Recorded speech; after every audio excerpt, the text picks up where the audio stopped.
Thank you very much. Thank you very much. Thank you very much. Let me recognize my colleagues from the cabinet, and let me publicly thank them for the cooperation that they have given to me from July 2021. Let me publicly thank them and tell them how appreciative I am of them and what they do for St. Lucia. You must have heard before July 21 that the government would have been in chaos. We would have been fighting. We would not have lost. Some people never even realized that they'd lost the election because they were planning to go back. In fact, some of them went into a car that wasn't theirs. Because they really thought that this government would not have last. Wouldn't have last. All kind of predictions. Who would fight if who? Who would not be able to manage the economy? I'll tell you something. This economy has been managed in the last 2 years better than it ever was.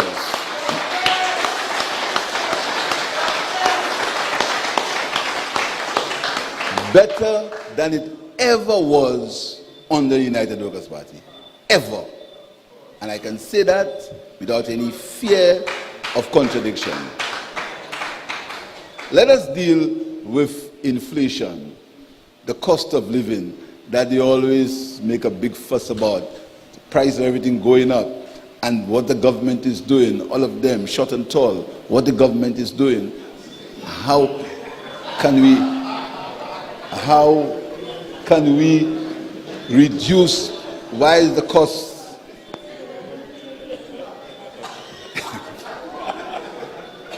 why the cost of goods going up?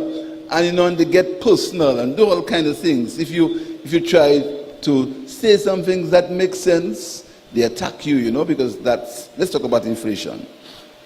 In 2017, inflation was 0.1%. Inflation is how the cost of goods and services increase. 2017, it was 0.1%.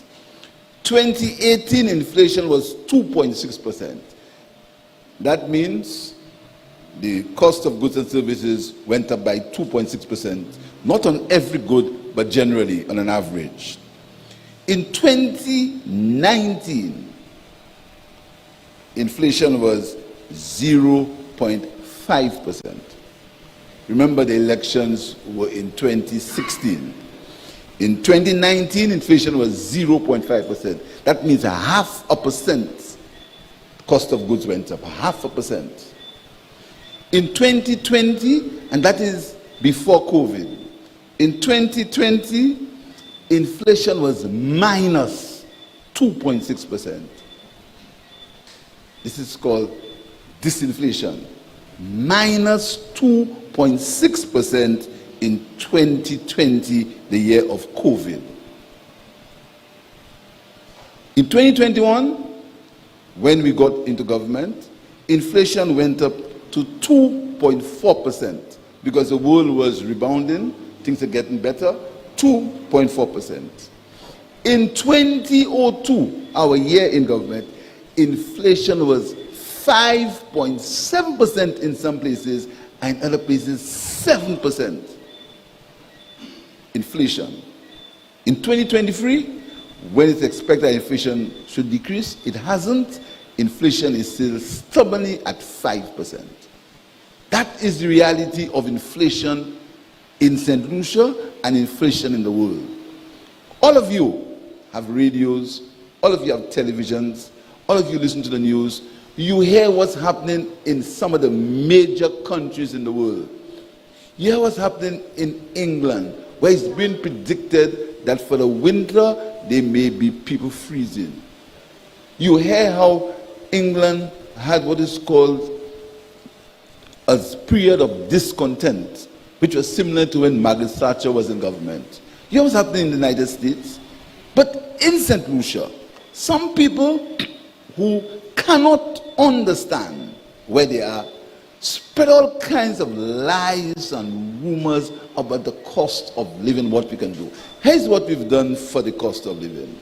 We've removed the service charge on all basic commodities. The 6%, we no longer pay it. We have removed taxation on anybody who gets less than $25,000 a year. They pay no tax. We have given pensioners a one-off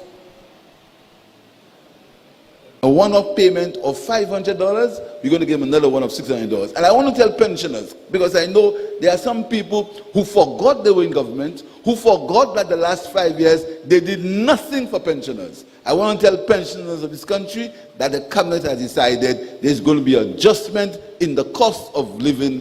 When the cost of living is adjusted, their salaries will increase. Because we forget, we pretend as if St. Lucia began on the 21st of July 2021, 26th of July 2021. We believe St. Lucia just began. I want to tell the pensioners that whereas for the last 5 years, they were never looked at.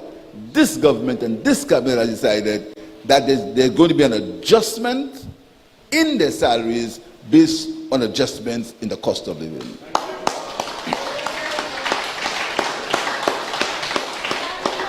And whilst we're talking about the future, I have a long list of the future. We have got the report on the livable minimum wage for the workers of this country. We have that report. That report was shared with me by the Minister for Labor. And very, very soon, we are going to be announcing a livable minimum wage for the workers of this country.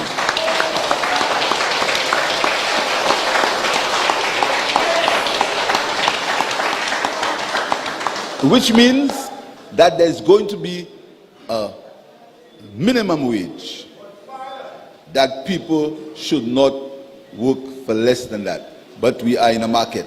And the reason why we are taking so long to do that, because we need to discuss with the Chamber of Commerce, we need to discuss with the Manufacturers Association, we need to discuss with all these people before we come up with a wage that is going to benefit everyone. Because as I said today, and I want to congratulate the Minister for Tourism and Tourism people, today we turned the sword for 351-room hotel in St. Lucia.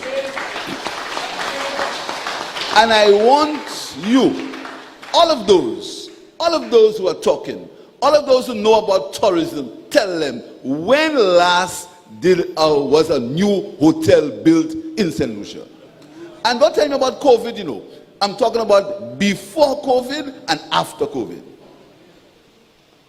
Before COVID, the government changed in 2016. COVID was in 2019. Where was the hotel between 2016 and 2019?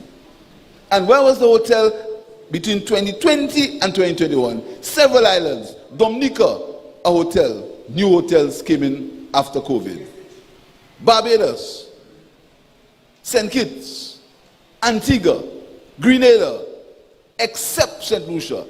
And anyone who wants to say whatever they want about me and the government or the St. Lucia party, name one hotel that was built in St. Lucia under the United Workers' Party. One hotel. And these are the facts of managing this economy that we want to forget. They said we will not be able to pay civil servants. There are all sorts of rumors. I can tell you, civil servants, they can go to the bank and get the money the day before payday.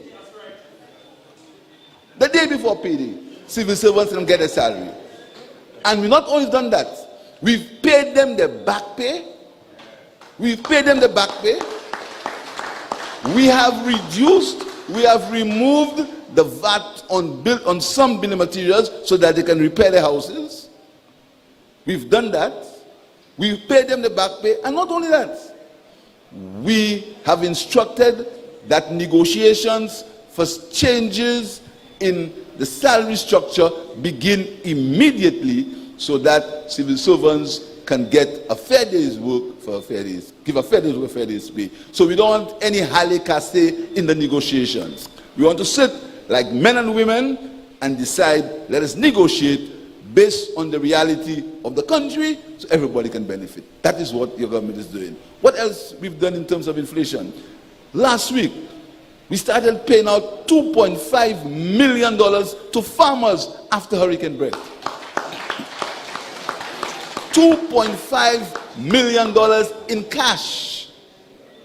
cash to farmers of this country. Also, Minister of External Affairs negotiating with the Moroccans, and they're going to get nearly 4,000 bags of fertilizer for the farmers of this country. And we are, as we speak, repairing the Choiseul Fisheries Complex in opposition constituency. In an opposition constituency. And I want you to know, they gave me 20 minutes. But, you know, I decided, I got my people to help me to do a list of things that we've done. And if I start, I go finish. So I will just deal with just a few things that we've done for the last 2 years. I want you to think about it. Some of you, most of you here can remember, think about the first 2 years of the United Workers' Party rule. You know, when they're talking and some of you get excited about it, say, boy, think about the first 2 years of the United Workers' Party rule between 2016 and 2018. Think about the first 2 years. And tell me what happened. Think about the first 2 years of the Labour Party rule, and we can't tell you so much happens, we can't even read it. Look at what we found. Our philosophy and our ideology must remain. We have to be a party for the people. And some people try to say you put people first. Of course we put in people first. We may not put individuals first, but we put in people first. And we make no bones about it. We are putting people first. We found Majestic Industries for decades. For decades, these people at Majestics had not been paid. The investor took the labor and ran away with it. We decided, and the senior minister was telling you about the debates we have in this cabinet. In this cabinet, there are men of different ideas, different visions. But one vision all of us have is that we want this generation to be better than our generation. We want to create a country where the wealth of this country is shared according to meritocracy. What you put in is what you'll get out, but we'll help you to put in something. So what we did, we paid the Majestic workers for decades. For decades. In fact, a lady told me that she had forgotten that Majestic had owed money. We paid each of them $10,000. Each of them. Further, we spoke about Liat.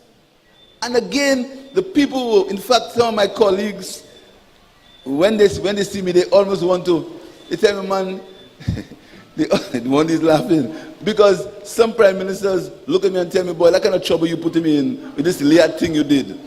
We paid all the Liat workers. We paid them the Liat workers because we think that when people work, they have to get paid. And that is why we are going to have a livable minimum wage for the people of this country. You know, so I want you to look at this country. I agree that everybody needs to improve. And that's what we're all about. Continuous improvement. We speak about youth development. When we had the idea of the youth economy, they ridiculed me as usual. They ridiculed me. They ridiculed us. But that vision, and when we talk about vision, Albert says something called Malpot, Batem Popot. You can say whatever you want, You can say it with whatever accent you want. You can make it sound as good as you want, but put it on the ground. And I want you to compare my stammering, my begging. Put that on the ground with my performance against all those who can speak.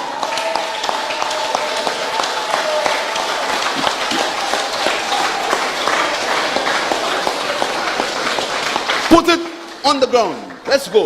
Let us go on a competition. Managing the economy, tourism development, youth development, even one that they're afraid to touch, crime.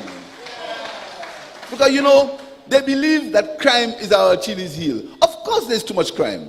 But look at the definitive steps I took to deal with the crime situation. When we spoke about the Suppression of Crime Act, these people were saying that we infringe on people's human rights. But we had the courage, and that's the word. The men and women of the Labour Party had the courage to deal with the crime situation. It has not been solved. It has not been solved, but we've had the courage to act upon it. And that is what we did. And we're still doing that. We called the RSS, they criticized us. They have tried, and I'm going to repeat it again, this trying to destabilize the St. Lucia police force will not work. Because you have an opposition that has reached the stage of desperation.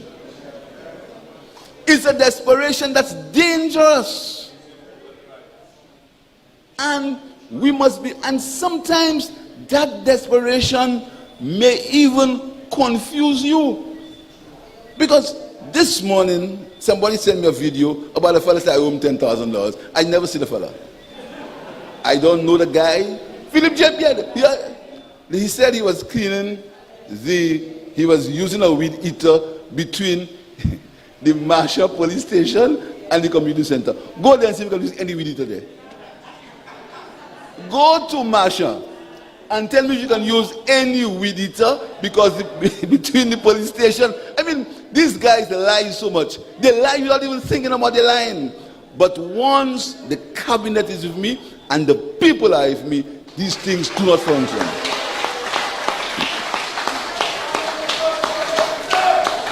So, the youth economy, we said we'd put $5 million in. We decided we put $5 million in, and we put our office on Chaussee Road. And a friend of mine wanted to put his too, so he decided to build a building on Chaussee Road too. You understand? Because there is no part in St. Lucia that people can't say they can't go. Them places, this. Nah. We're building Chaussee Road.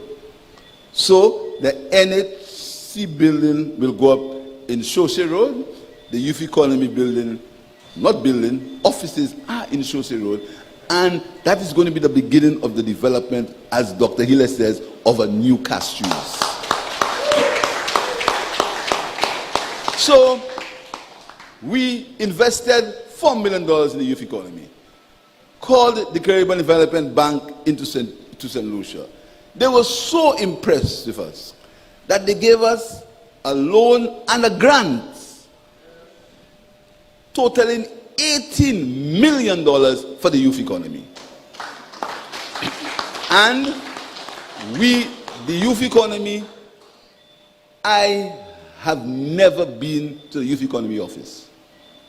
Because there are two things I believe that politicians should stay away from: sports and youth development. I think sports should be left out of politics, and youth development should be holistic. So I've never been even in that office after we open it. All I do is I make the resources available. So now the Caribbean Development Bank has decided that they're going to be involved. They're going to help us. They're giving us a grant of $300,000 to build our capacity so that the youth economy can do what it must do, what it can do. We have already disbursed 200 grants for small businesses. 200. And that is on the increase. We have to have certain, what is called, certain preconditions. And I have staff in the Ministry of Finance that ensure that I keep my feet on the ground, and even though I can instruct, I keep to the rules. This Prime Minister will never buy a car and not tell the Ministry of Finance. And when it comes, tell them paid. This Prime Minister will never incur debt for the people of St. Lucia without informing his cabinet or the folks in the Ministry of Finance. Anything I do, I do two things. I consult the cabinet and I consult the technocrats, because I trust them, and I say to them, I'll trust you until you make me distrust you. And when I distrust you, Balfini will answer. So, where Monday says time up. You see, I have so many bosses in this business. So let's take a quick look at the future. A quick look at the future. I said before, the minimum wage. We have a big announcement to make in housing. A major announcement. The minister showed me that the Development Control Authority had approved of a certain stereotype house, but there's a big announcement to make that not even he knows. Because if I tell him, I'm going to be in trouble. Yeah, you're right. A major announcement to make in housing. Major. It will blow your mind. It's going to be the biggest housing announcement made in this country very shortly.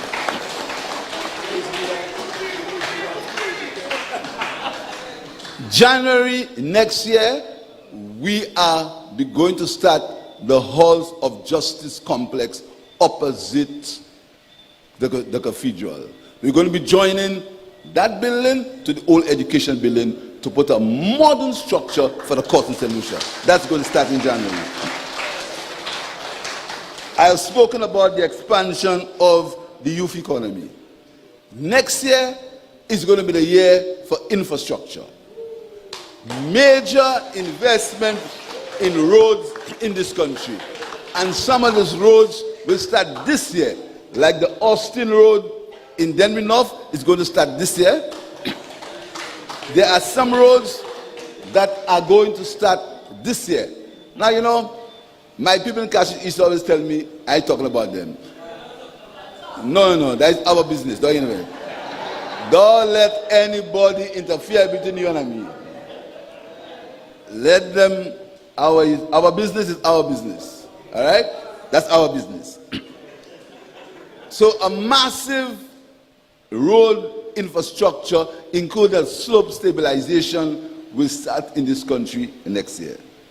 We've started the new hotels. There was a turning today for the new hotel, and more to come. But why is we doing that? We're going to be initiating a new Tourism Development Act.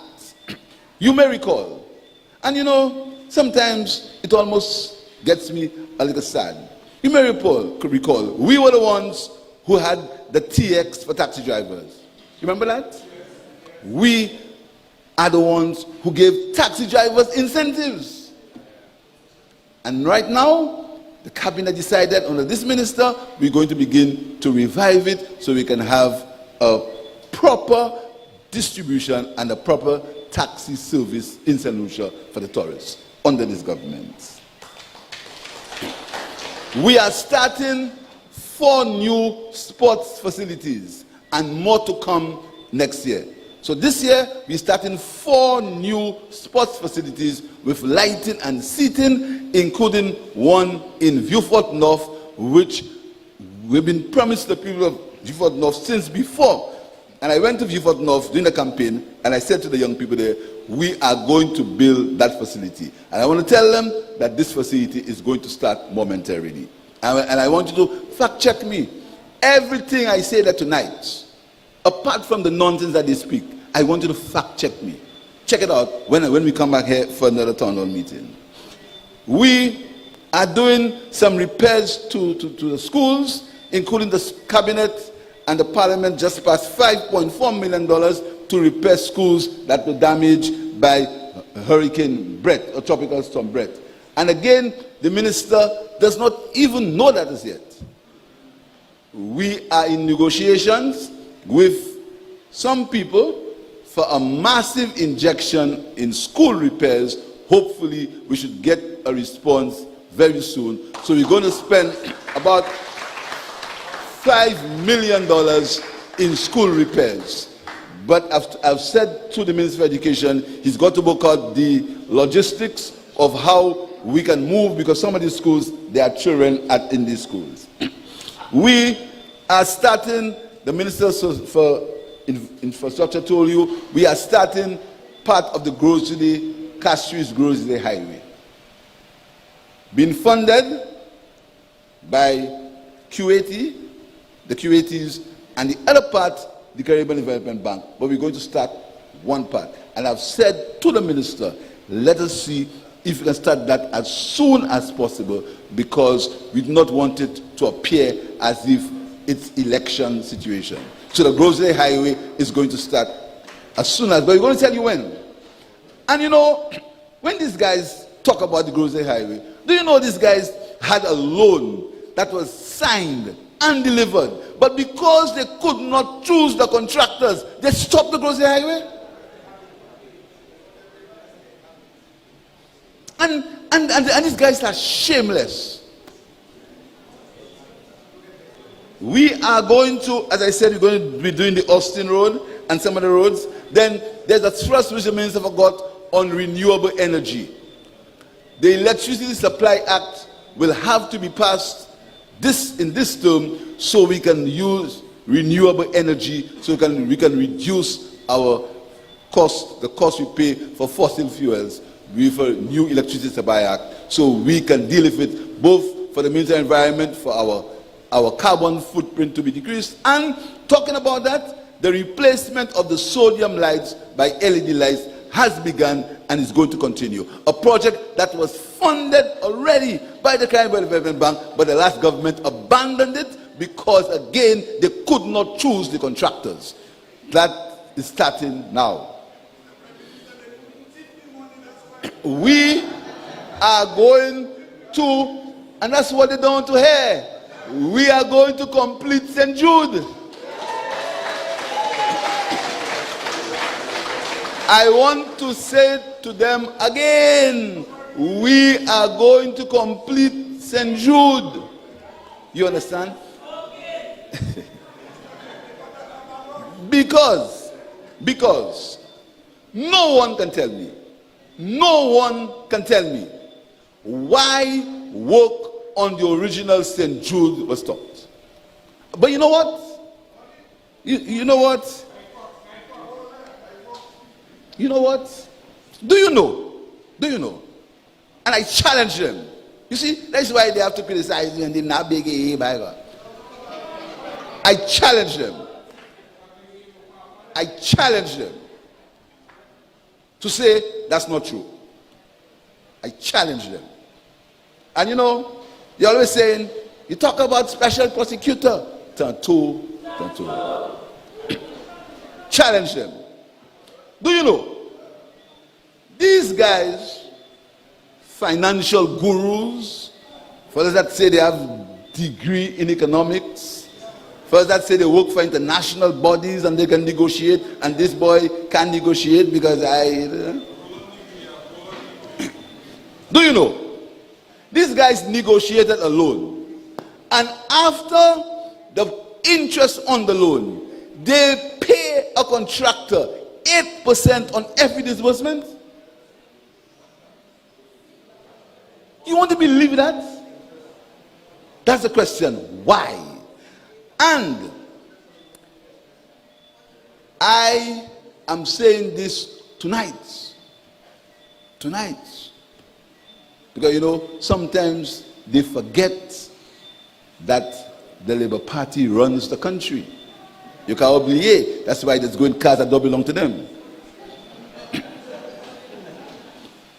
We have to find out who gave permission for 8% to be paid on every dollar that was paid to OECD. Or what? OECC. I want to say it correctly. Who gave permission for that 8% to be paid on top of every dollar that was paid to that firm? So the interest rate that you're paying on these loans, both for HIA and for St. Jude, is actually 13%. And when we negotiate a loan at 2% with a 5-year grace period and a disaster clause, they want to attack us. You want to believe that? These guys negotiated and they sat and they allowed it. 8% on every cent that was paid to that firm. And I won't tell you where some of it went. So that is why they are crazy. That's why you see all those that they're coming back, everybody in. Talk about gage, obia, nonsense. Foolishness. Nonsense. Because what they want to do is, when the one they call, I can't help myself. When Peter Josie was in politics, when Peter Josie was Peter Josie, when he was a man of some level of when Josie was Josie, Josie said one day on the market steps, they madam take a baby. And go tell my di, mama, going off like you.